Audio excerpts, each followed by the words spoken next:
ជាទម្លាប់ឆ្នាំថ្មីអញ្ចឹងគេធ្វើ resolutions ហ្នឹងគឺដូចជាគោលដៅអញ្ចឹងដោយពាក្យភាសាអង់គ្លេសមួយទៀតគឺ goals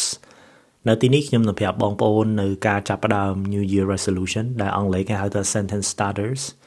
យើងចេះអាហ្នឹងហើយខាងក្រោយយើងកែអីបន្តិចៗតាមហ្នឹងចឹងទៅហើយខ្ញុំជឿថា sentence starters នេះបងប្អូនខ្លះក៏អត់ចេះហើយឧទាហរណ៍យើងនិយាយថា this year I want to blah blah blah ដាក់អីមួយចឹងទៅ this year I will អីចឹងទៅដាក់អីមួយទៀតចឹងទៅប៉ុន្តែក្រៅពីហ្នឹងទៀតយើងក៏អាចមាន sentence starters ប្រភេទផ្សេងដែរ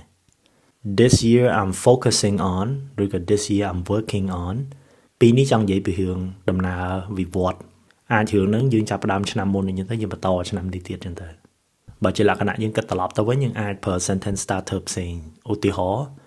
this year I want to let go of let go មានន័យថាបោះបង់ចោលអីមួយវិញ this year I want to spend more time on អីមួយចឹងទៅចំណាយពេលឲ្យច្រើនជាងនឹងទៅលើរឿងអីមួយ this year one small change that I want to see is ឆ្នាំនេះការផ្លាស់ប្ដូរតូចមួយដែលខ្ញុំចង់ឃើញគឺចឹងយើងបំពេញបន្ថែមចឹងទៅណាខ្ញុំធ្វើវីដេអូពីរឿង New Year Resolution នេះខ្ញុំក៏មាន New Year Resolution មួយដែលខ្ញុំចង់ប្រាប់បងប្អូនដែរការរៀនភាសាអង់គ្លេសបងប្អូនគួរតែផ្ដោតទៅលើរឿង progress គឺរឿងធ្វើម៉េចឲ្យវាវិវត្តទៅមុខកុំផ្ដោតទៅលើរឿង perfection គឺរឿងល្អឥតខ្ចោះជាទូទៅមនុស្សយើងពេលដែលយើងជាមនុស្សធំរៀនភាសាថ្មីយើងតែងតែគិតថាបើយើងអត់ច្បាស់ 100% ថាអ្វីដែលយើងនិយាយនឹងវាត្រូវទេយើងអត់ចង់និយាយយើងអត់ចង់ទៅសេតែម្ដងប៉ុន្តែផ្នត់កំណត់បែបនេះគឺជាផ្នត់កំណត់មួយអត់សូវល្អទេសម្រាប់ការរៀនភាសាថ្មីយើងត្រូវដឹងថាយើងអត់ចេះមកយើងរៀនហើយពេលអត់ចេះហ្នឹងយើងរៀនវាត្រូវតែមានកំហុសហើយតែដើម្បីឲ្យកំហុសនោះកាន់តែតិចតើយើងអនុវត្តឲ្យបានច្រើនហើយពេលអនុវត្តហ្នឹងគឺដឹងតែខុសហើយ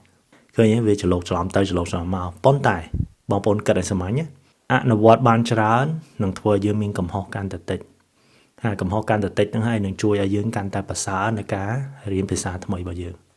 អញ្ចឹងខ្ញុំលើកទឹកចិត្តឲ្យបងប្អូនផ្ដោតទៅលើរឿង progress not perfection this year I choose progress over perfection ឆ្នាំថ្មីនេះខ្ញុំជ្រើសរើសធ្វើម៉េចឲ្យមានការវិវត្តទៅមុខប្រសើរជាងភាពល្អឥតខ្ចោះបងប្អូនសាកសរសេរ New Year Resolution របស់ខ្លួនឯងមួយមើលហើយ comment កុំវីដេអូនេះមក